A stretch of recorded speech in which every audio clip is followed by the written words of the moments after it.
welcome to Information Please, your Peoria Public Library on the air, and bring you information about your library and your community.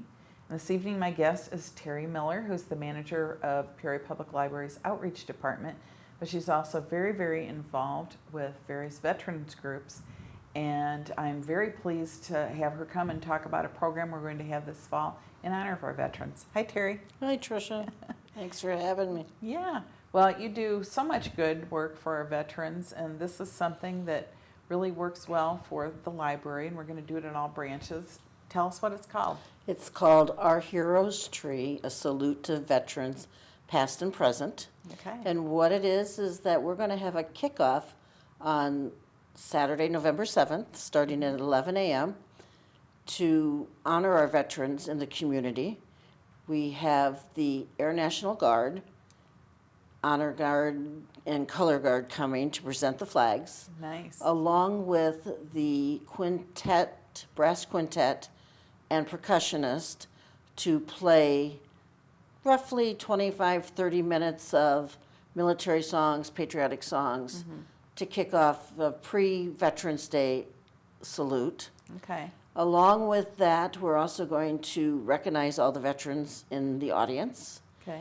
Councilman Eric Turner is going to talk about and reflect on his time in Vietnam. And this program was actually where we got the idea from, was a program that was started in Indiana by two military moms, Marlene Lee and Stephanie Pickup. Okay. They started this program for the community to honor their veterans, and what they are holiday trees placed in the library or any other community event or public place, with homemade decorations or bought-in decorations that would honor their service person. That, you know, it used to be service men, now it's servicemen and women. Yeah. I brought today my dad's picture that who served in World War II in the Army Air Corps. And I'm going to take this and put it in a frame and hang it on the tree at our North Branch. We have, lots of craft supplies to make decorations that day. Then the craft supplies will remain out through the month of December, and anyone at any time the libraries are open, they can come in and make an ornament and hang it on their tree. Right. So So people are welcome to, even veterans from the past, you know, like Correct. your father's gone, so is mine, but we can still honor them, as well as people right now who are still living in our community. So it's a recognition. I think these trees are going to be covered with ornaments. One of the things that I got excited about was because they are patriotic, and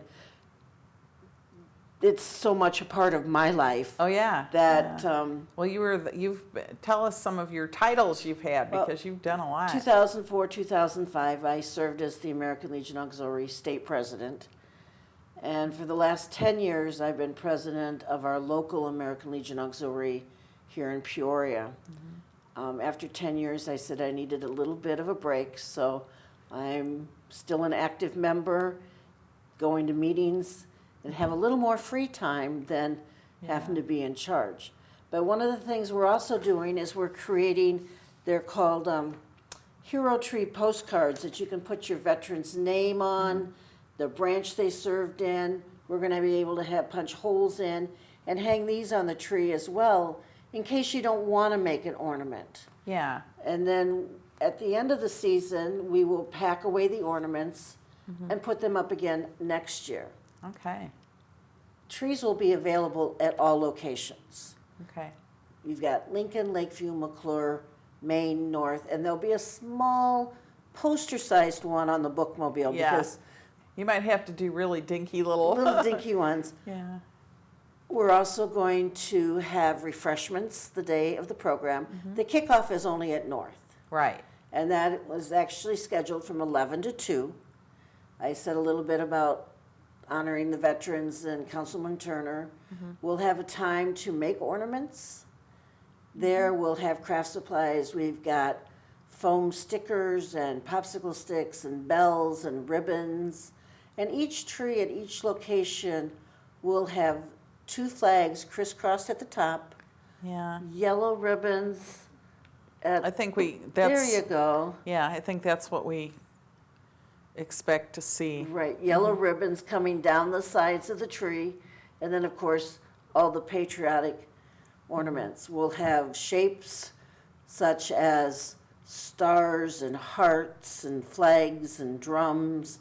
We'll have some gold stars for anyone who may have lost a service person during their active military career, for a special gold star you can write on or put their picture on. We have ribbons to hang with, we have little bells, popsicle sticks, all kinds of craft supplies, markers, crayons, and you name it, and I think we might have it. Yeah, And like be I able said, to you do can it. also bring in your own Yeah, ornament. people may want to do something more elaborate at home, even right down to the people who do cross stitch or Right. quilting, or you can buy all kinds of unfinished ornaments at the craft store that then Right. you do something to. So there's Right. a lot of them you can write on with markers or with paint and put things inside of them to Make honor it a little people. time capsule. Yeah, time capsules. There's all kinds of things that you can do. But if you're not the crafty type, you need to write down their name, the branch of service, when they served. And when I started thinking about how many people I could do this, I thought I better get going. And so if you don't get them all done, if you just have that information, you can transfer it to an ornament and hang it. Some of the other shapes we have will be a shape of a dog tag Oh, that'll be with nice. silver ribbon in that you can then hang on the tree and do the same information, the veteran's name, and if they were your father, grandfather, husband, wife, sister, brother, Yeah. and a message on the front of that. But Yeah. they're a good like 6-inch size, 5 to 6 Yeah. inches, so you can put a small picture on it, you can decorate it, write a message, hang it on the tree.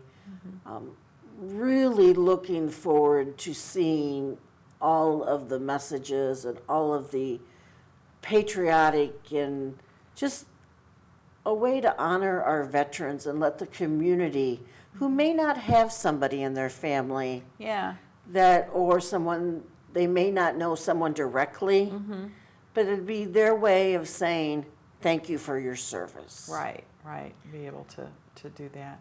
Well, and if people say, oh, I know my great-grandfather fought in World War I or had an ancestor in the Civil War, of course, we've got our genealogy Right. focused librarians that can help you find those things. And I know Ancestry, which of course we have at the library, you can come in and use for free. See lots of ads on television, but you don't have to buy a subscription. If you come to the library, it's free, and we have folks that can help you. They just released a lot of the World War II draft records. I was astounded to find my grandfather at age 63 registering for the draft for World War II. But I already had his World War I draft record from Ancestry. And So, we found my fascinating. father's draft record, and I believe my sister-in-law found our grandfather's. Yeah. And he served actually in World War I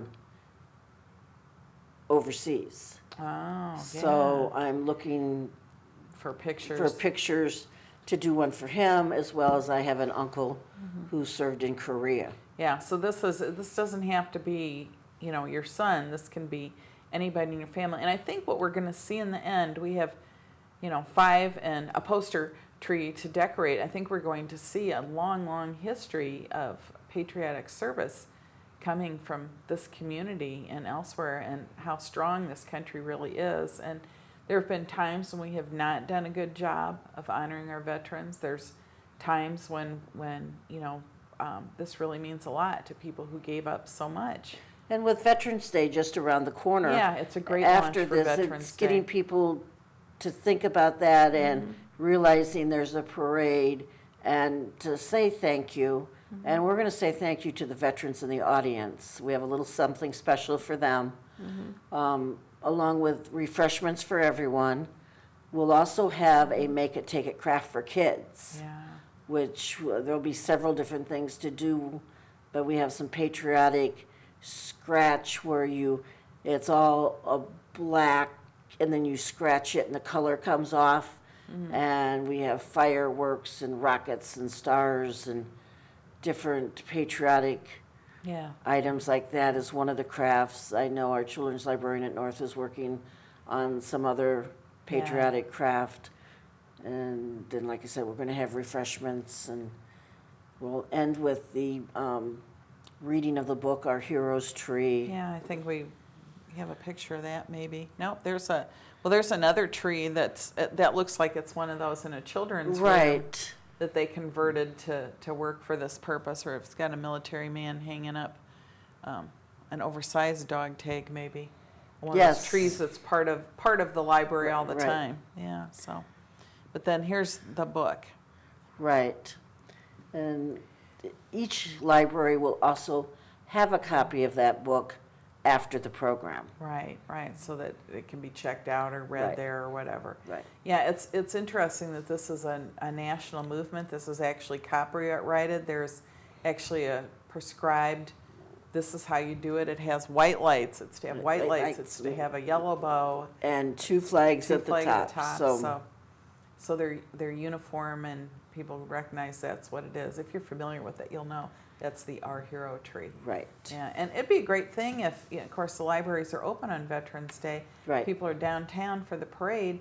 You could stop in main branch or go to your branch after that and make an ornament if you miss the opening. But we'll have plenty of time. Right. A Like I couple said, months. these trees are going to stay up to honor the veterans from November 7th through the end of the year. Might be a fun thing if your service person is home to stop in the library and see the trees. That would if be, they're home for the holidays. Yeah, and make an ornament together and put on there. yeah, that'd be really great. One of the exciting things is that the Air National Guard is participating in this program, Yeah. bringing the brass quintet and the honor color guard. Mm-hmm. It's not easy to get them away from their training exercises because they're only usually in town once a month. Yeah. The date we happen to choose is the one day a month That that they're they are actually in the Peoria area. So I'm really looking forward to hearing them and having the ornaments made and just being able to thank the men and women who serve past and present. Yeah. Well, you have to kind of hope that some of the folks that do the honor flight stuff will come too. Yes. I read something the other day that said, the young children now will be the last generation to shake the hands of a World War II veteran. And I hate to say it, but it won't be too long before we're saying that about Vietnam veterans. Right. And so you think now what you would have given as a child to shake the hand of someone you knew fought in World War I. So often they don't want to talk about it, and so we miss those opportunities. You don't even realize someone was a veteran. And You're right, because they don't want to talk about it. It took my grandfather years to talk about it. In fact, a funny story is he never talked about it until I told him he had to for a class I was taking in college, or I was going to flunk my class. And he finally opened up stuff that my father hadn't heard. Oh, yeah. And I still have that tape that we made. Oh, that's So great. I could, Yeah, there were schools that for a while were doing World War II projects as part of history class, and because apparently I have too many children, we ran out of veterans and started doing home front interviews. But those people are all gone now, and so it's pretty precious to us to have those interviews and what my children wrote. And I think that that's probably true everywhere, is that people have memories like that tucked away. I hope they're not lost. I hope someday somebody does something to compile them. Illinois the state of Illinois collects veteran stories too. And there's a form you can fill out and send in. And called the Veterans History Project. Veteran History Project, where the state of Illinois tries to collect that stuff and keep it together. And librarians can help you find that too, if that's something you want to do. Yeah. And then we've already talked on this show about next year's big read.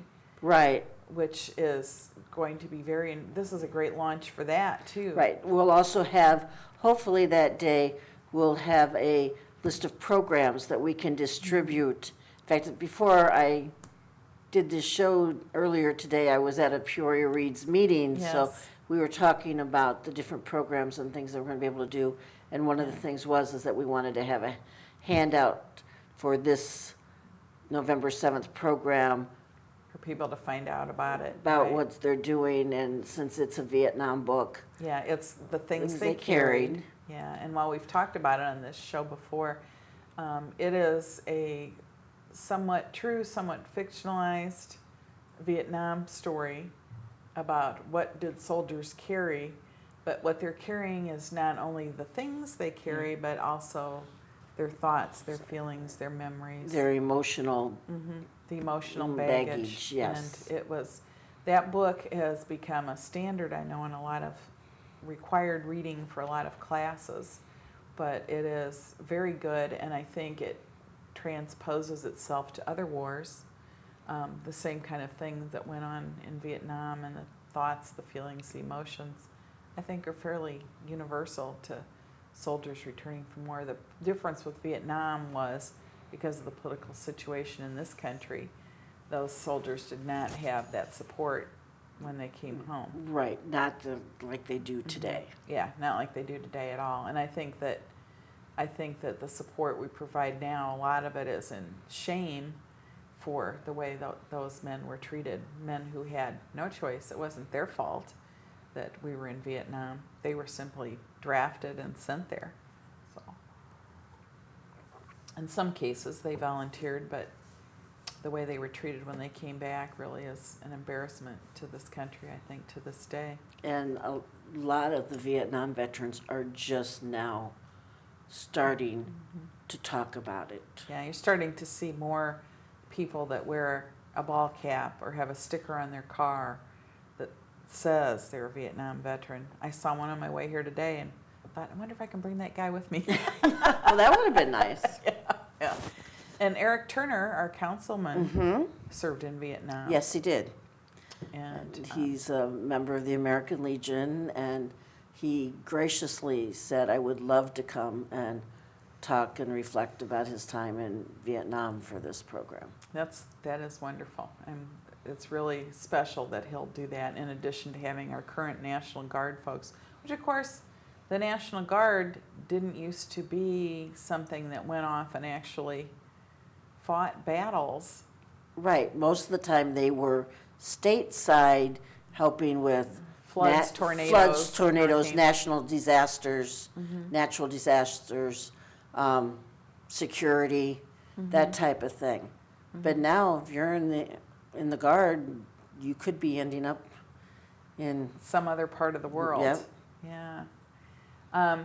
So tell me a little bit about other things that go on for veterans here in Peoria. I know you're very involved with a lot of different activities. So what are some other things that we do to support our veterans? Well, of course, they have the parade, and then the veterans do a lot of things, or the auxiliary do a lot of things to support the veterans and their children by distributing lollipops to send boys and girls to Girl State. We do the distribution of poppies in the spring, and all that money goes back to help veterans. Okay. It can't be used on anything else. We have different job fairs that are held throughout the state for veterans. We have programs on how to get back into the community after you've been wounded. We've got the Wounded Warriors Project. We have the hospitals, the veterans homes in Illinois. One of the things that we do in November, December, is that each hospitalized veteran gets to come and shop for a present to send home to a spouse, male, female, and children under the 18, all at no charge to the veteran. It's all done by donations through the American Legion Auxiliary They choose the present that's bought, and we wrap it, we mail it free of charge for any veteran that's So that hospitalized. their life can be a little Yes. more normal. There's also a program called Gifts to the Yanks Who Gave, which is for veterans in nursing homes or homebound. okay. And that's done through the American Legion with the auxiliaries' help, that they too get they themselves get a Christmas Get a present. gift, what they might not otherwise. Right, and then they're delivered by the local American Legions, wrapped. We personally, in my specific unit, we fill Christmas stockings in with socks and Christmas cards and razors, shampoo, toothpaste, little personal items, just for the veteran, that are delivered along with the gifts from the American Legion as a way to say thank you for your service. It's veterans helping veterans. We have a program both in the Legion and on the auxiliary.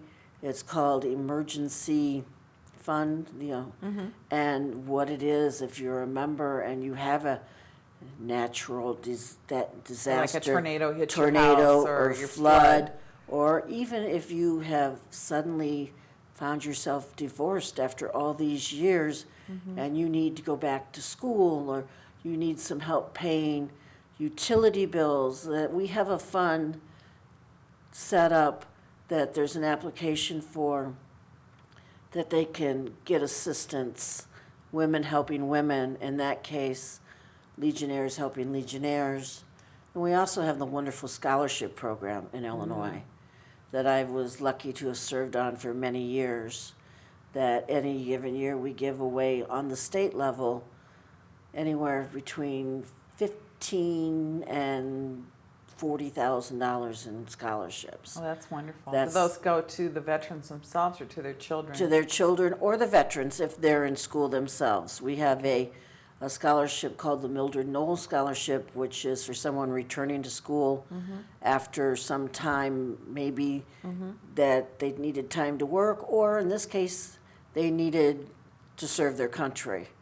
And the past couple years, we've had several winners who are veterans themselves that are going to school. And there again, that's a program that runs throughout the state. Oh, that's great. We also have a program just for nursing students, and that's done by our past presidents group. Oh, okay. That we do, the auxiliary really does support the community, our Yeah. veterans, and their children. Yeah. And then it is veterans helping veterans. Right. Because, of course, one of the huge problems is homeless veterans, and Goodwill does a fabulous job with providing supportive housing for homeless veterans, with retraining, getting them jobs, getting them back in the community. And so does Southside Mission with the New Hope Apartments, that somebody's on the streets and you can get a fresh start there. And so, but that's more government and that helping, but your organizations you're involved with are actually veterans helping veterans, Right. which is, I think that's one of the things that only a veteran or a family member can understand, what another veteran has been through. I didn't know there was any other way, because I was raised Yeah. that way to help the veterans whenever possible. Right, right. And that probably came from your parents' experience. How far back does that go in your family? To your dad or to your grandfather? Well, I can remember, my dad served in, like I said, World War II. My grandfather served in World War I. And I can remember as a young child being drug off to Legion and auxiliary functions, and since I was a toddler, so that's the way I That's grew just the up way it in, was. and that's the way I still continue to serve today, because just, to be in the auxiliary, or you've had to have someone in your immediate family that's served. And there are many people out there that are eligible who just have not joined the auxiliary and don't really know what we're all about. Yeah. Or the Legion, and it's not the Legion Club that used to be, that you went and you found you know, found. well, Well, I know there's a lot of American Legions that people enjoy going for dining right. and for evenings out, and It's not just a bar. It's not just a bar. It's a community center. We have at our post actually free internet service if someone wants to Skype with theirs and do video with their person overseas. with their persons overseas, which is Yeah. popular. That's a popular way for people to stay in Right. touch now. A lot of people have that facility at home, Yeah. but if they don't, we do have it available. That's great. That's great. Well, we just have about 2 minutes left, and so I want to go back over this. And Okay. so what we're doing is our heroes trees, Mm-hmm. which are we're taking what used to be our holiday trees and making them in honor of veterans. And what day is our opening event? It's November 7th. It starts at 11 a.m. to 2 at the North Branch Library. Well, you don't have to stay that whole time. You don't have to stay that whole time. The program with the band and Eric Turner. Eric Turner and the reading of the Our Heroes Tree book is scheduled to last about an hour and 15 minutes. Okay, and then after that, it's time to make ornaments. We'll have refreshments, time to make ornaments, time to talk to the councilman, Yeah, make it, take it, Yeah. that type of thing. great. Terry, thank you so much for having the Our Heroes Tree program, and thank you also for coming on today to tell us about it. Thanks, Tricia. I can talk about veterans all day long. I know. If you need more information, call any library or check our webpage and you'll find it on there. But I encourage you now to look up the names and dates of service and where they served of the veterans in your family and either start making ornaments or just bring it and fill out one of our ornaments. We'll see you next week on Information Please.